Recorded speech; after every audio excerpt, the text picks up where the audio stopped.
I'm going to introduce June now, who happens to be my life partner.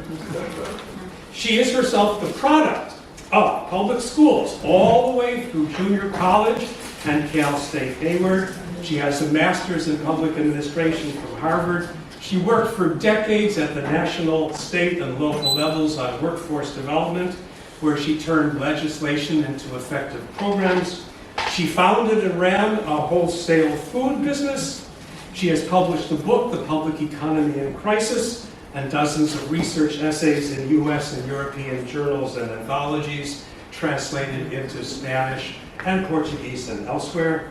And she is currently a senior research associate at University College London and Boston University. All of this, June, and she has not yet turned 43. Let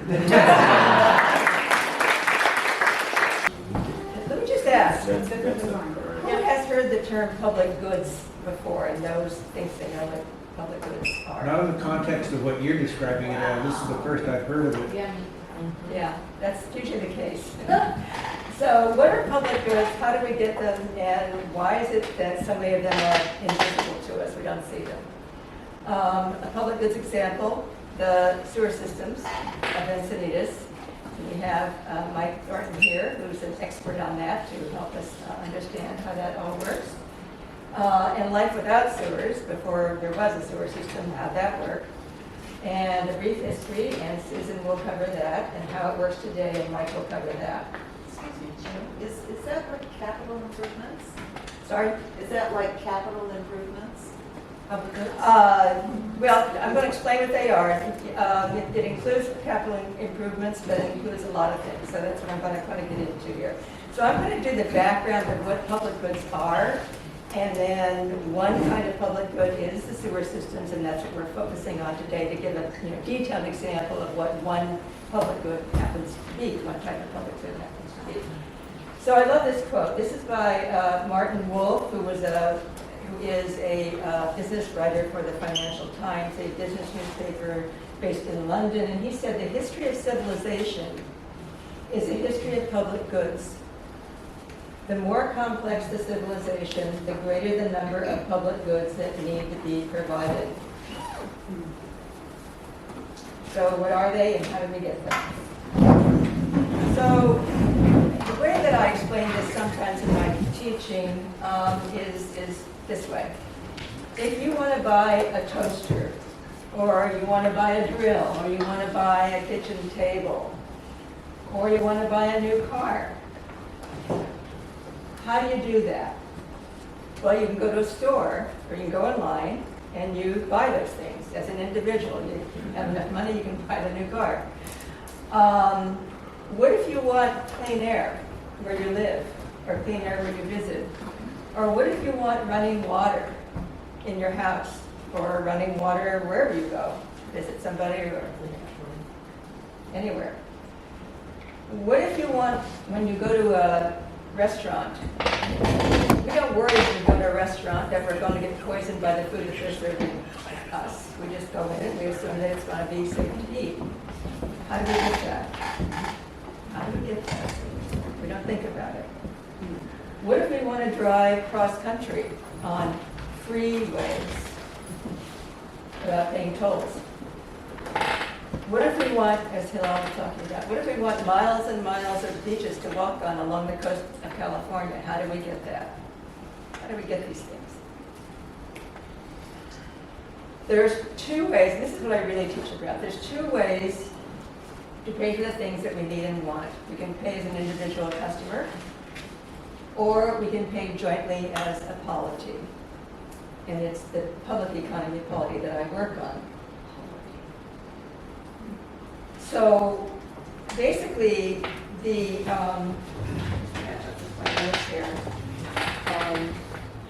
so when you are buying these things, you're buying into the market system. There are businesses that make things and sell things, right? And you go to the store, you go online, you buy them. But these things you get to the public economy system, and that's what my book is about, the public economy system. It's the public sector, basically. So it produces things that we need and want. So there's the public economy system, you can't see these little words in the back probably, and the market system. So I like quoting a couple of quotes about what public goods are. This is from John Kenneth Galbraith, who was an economist that was writing in the 1950s. Anybody heard of John Kenneth Galbraith? Yeah, I thought some of you might. He said that public goods are things that do not lend themselves to private production, purchase, and sale. They must be provided for everyone. They must be provided for everyone if they are to be provided for anyone. And they must be paid for collectively or they cannot be had at all. Clean air. You have to provide it for everyone or nobody can have it. And we have to pay for it collectively. That's how we get it. And we have to pass the rules that make it possible.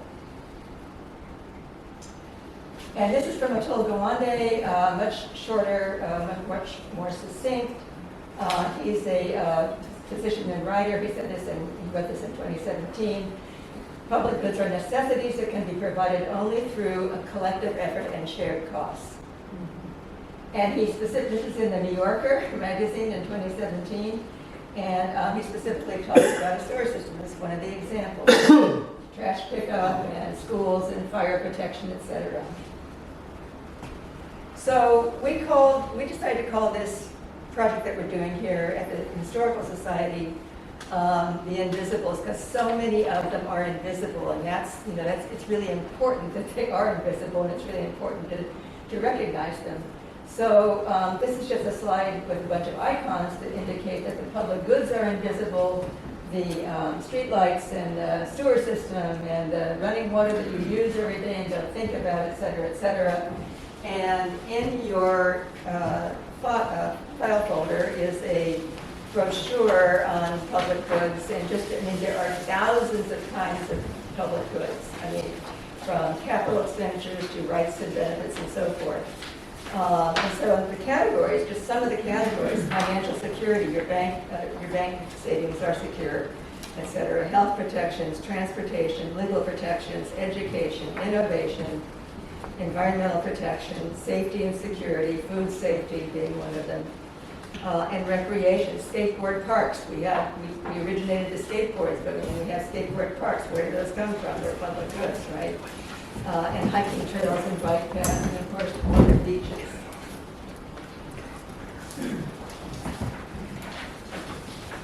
So,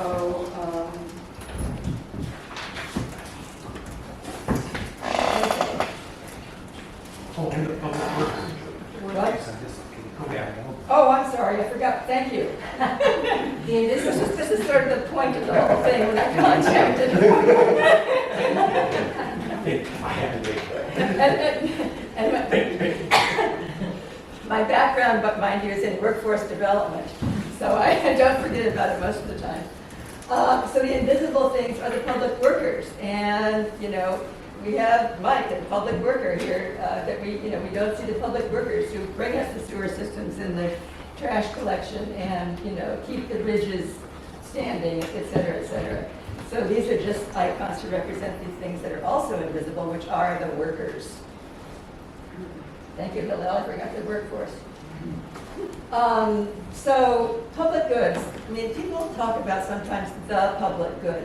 It's for the public good, or it's in the public interest, right? We hear that a lot. Public goods. It's a concept that actually comes out of economics, but the economics definition is quite it's not useful. Anyway, public goods are things. They're concrete products, services, rights, and benefits. They're created by passing laws, and they're produced by public workers. I'll get into that a little bit more in a second. Which is not the same thing as the public good or the public interest, which is opinion.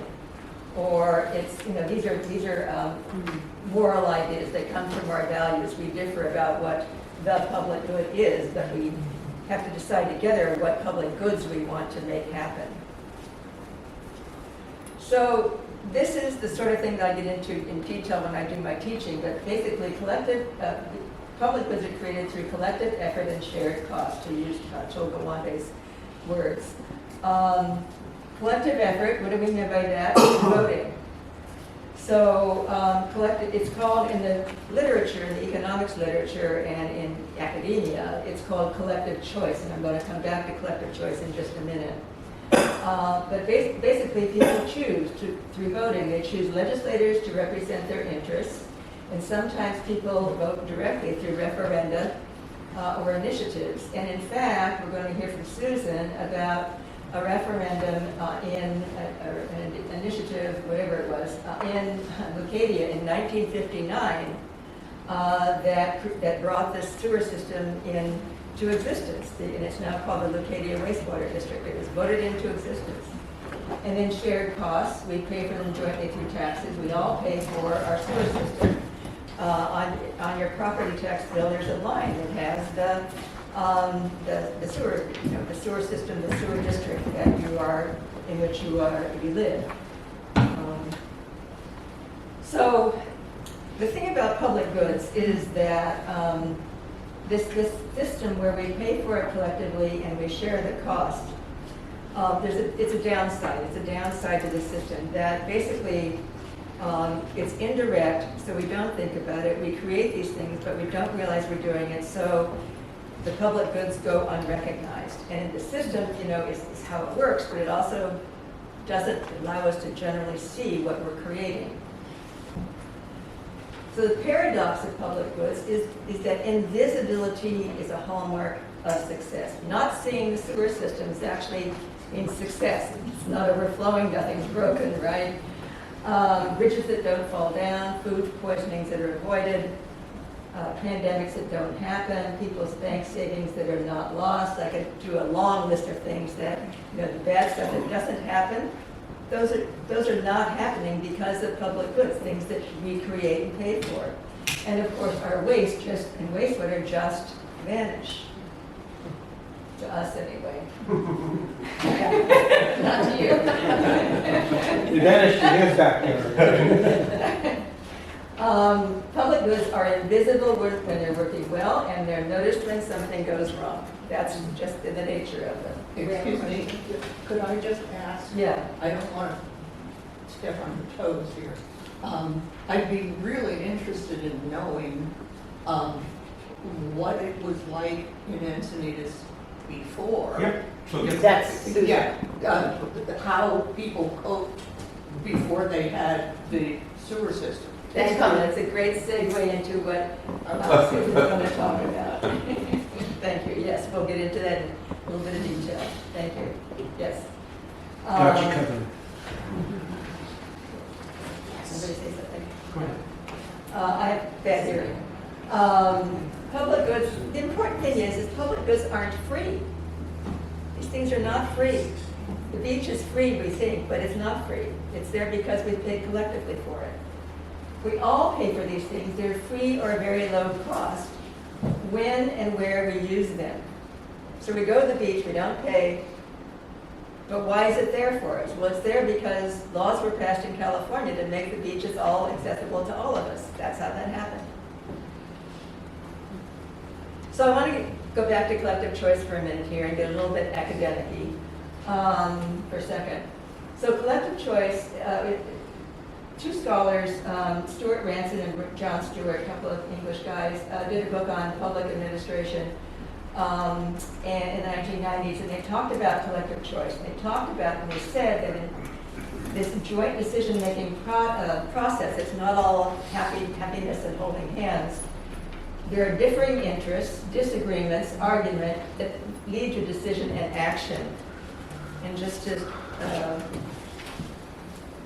read something else they said that collective choice is a process through which different interests are resolved and conflict and argument lead to decision and action. Well, that's what I just said there, sorry. And to wrap up with this, disagreements and conflicts of interest have to be resolved. They have to be resolved through voting, basically. Before social life can proceed, collective conflict has to be resolved into collective choice. And so you're going to hear from Susan about how we got sewer systems and sewer treatment in Encinitas, and it was not all happiness and hand-holding. It was contentious. And she's going to tell you that story. Well, part of it was contentious, but before that there was totally, when the Leucadia wastewater district was created, and she'll show you that the vote was like 300 and something to 20 or something like that. Yeah, it was overwhelmingly approved. So sometimes it's overwhelmingly approved and they created the wastewater system for Leucadia, but sometimes it's contentious. So it's our choice. Do we want to pay jointly or pay per flush? Thank you.